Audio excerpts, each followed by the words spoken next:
Bumangga ang isang gas tanker sa bago ng tren ng PNR sa railroad crossing sa Nabua, Camarines Sur.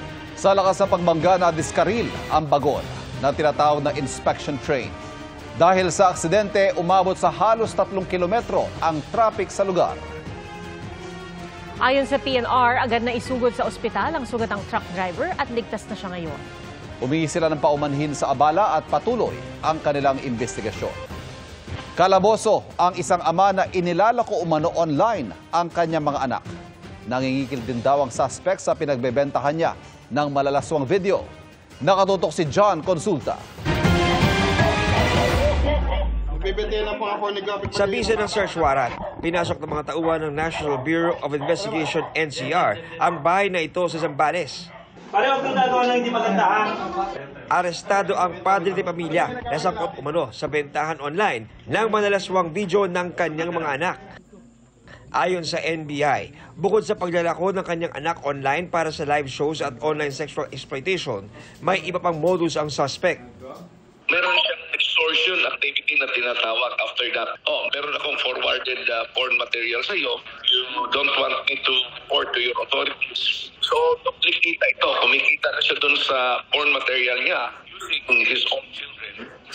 And then, kumikita pa siya dun sa extortion.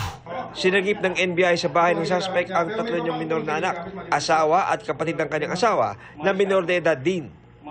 Na-recover din ang cellphone ng suspect na naglalaman ng malalaswang videos na pinapadala ng suspect sa kanyang mga parokyano at mga transaksyon.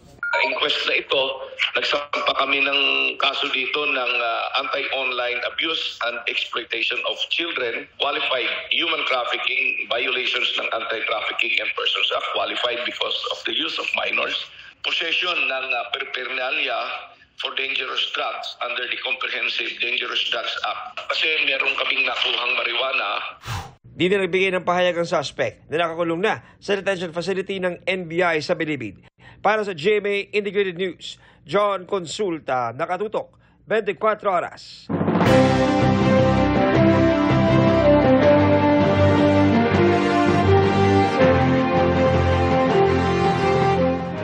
Walong araw bagong eleksyon 2025. Patuloy sa pag-iikot ang senatorial candidates para ilatag ang kanilang plataforma. Nakatutok si Darlene Cai.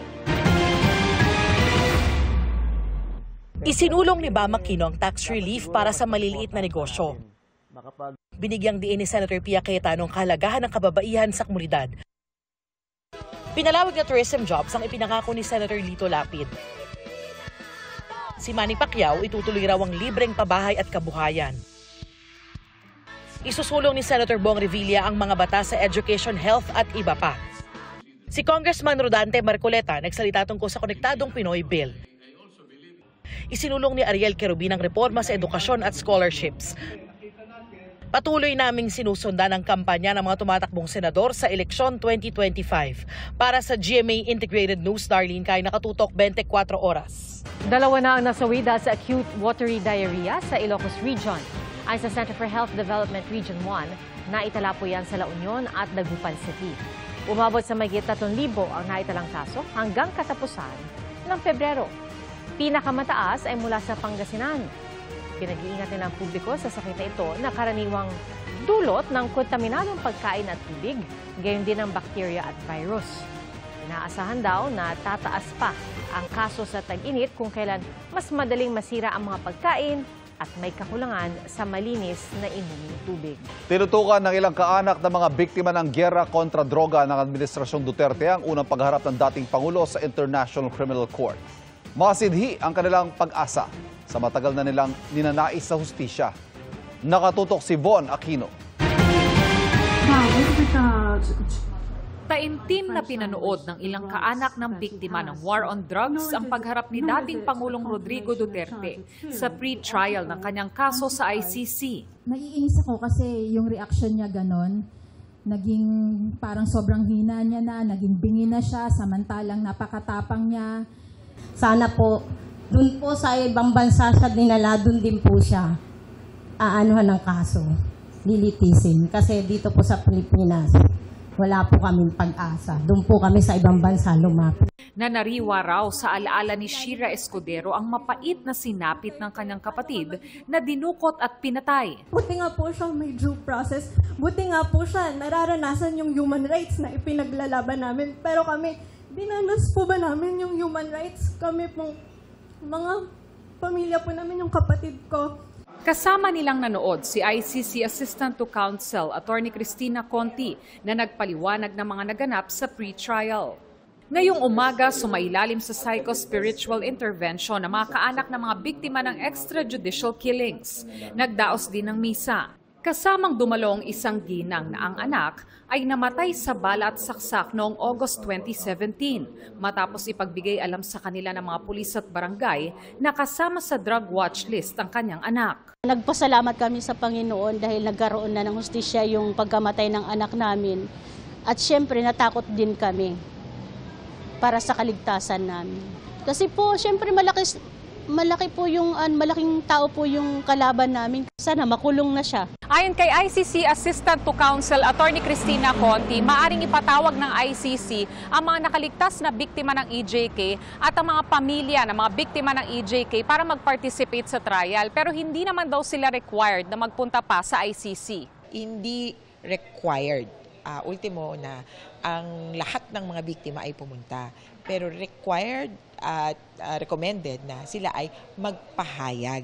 At maaari nilang gawin yon sa pamamagitan ng mga representante, legal representatives. Sa ngayon, ang alam daw ni Attorney Conti ay may at least 3 biktima ng EJK na nabuhay pa. Para sa GMA Integrated News, Von Aquino, nakatutok, 24 oras. Nagtungo sa Liwasang Bonifacio sa Maynila ang mga taga-suporta ni dating Pangulong Rodrigo Duterte para sa isang prayer rally. At ang latest doon sa live na pagtutok ni Jonathan. Jonathan? Pia, nandito ngayon sa Liwasang Bonifacio sa Maynila ang mga taga-suporta ni dating Pangulong Rodrigo Duterte. Ang sigaw nila, ibalik na raw sa Pilipinas si Duterte. Isigaw natin, bring him home! Nakasuot ng puti at berde ang karamihan sa mga taga-suporta ni dating Pangulong Rodrigo Duterte na nagsama-sama sa prayer rally sa Liwasang Bonifacio dito sa Maynila. Bitbit nila ang mga maliliit na watawat ng bansa at mga karatulang nanghihingi ng hustisya para kay Duterte at bumabatikos kay Pangulong Bongbong Marcos. Bago pumunta rito, nag-motorcade muna ang mga supporter sa iba't ibang lansangan sa Metro Manila. May mga prayer rally din sa iba't ibang bahagi ng Luzon, Visayas at Mindanao. Mamaya magkakaroon ng vigil at interfaith prayer para ipagdasal si Duterte. Sabi ni Attorney Salvador Panelo, dating Presidential Legal Advisor ng Administrasyon Duterte, tiwala silang pakikinggan ng gobyerno ang kanilang panawagan. Upang ipamukha sa kanila na kataksilan ang pagpapakanulo ng dating Presidente Duterte sa mga dayuhan. Pag hindi sila nakinig, yan ang simula ng pagbagsak ng pamahalaan.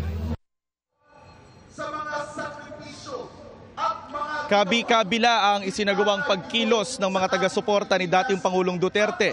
Sa Davao City, nakabantay ang mga supporters sa labas ng Duterte residence. Nag-alay rin sila ng dasal. May pagtitipon din sa Isabela City sa Basilan, Molave, Zamboanga del Sur at sa Mandaue City sa Cebu. Pia, as of 5 p.m. nasa 2,000 yung mga tao rito sa Liwasang Bonifacio, batayan sa crowd estimate ng Manila Police District. Yan muna ang latest mula rito sa Maynila. Balik sa'yo, Pia. Maraming salamat, Jonathan Andal.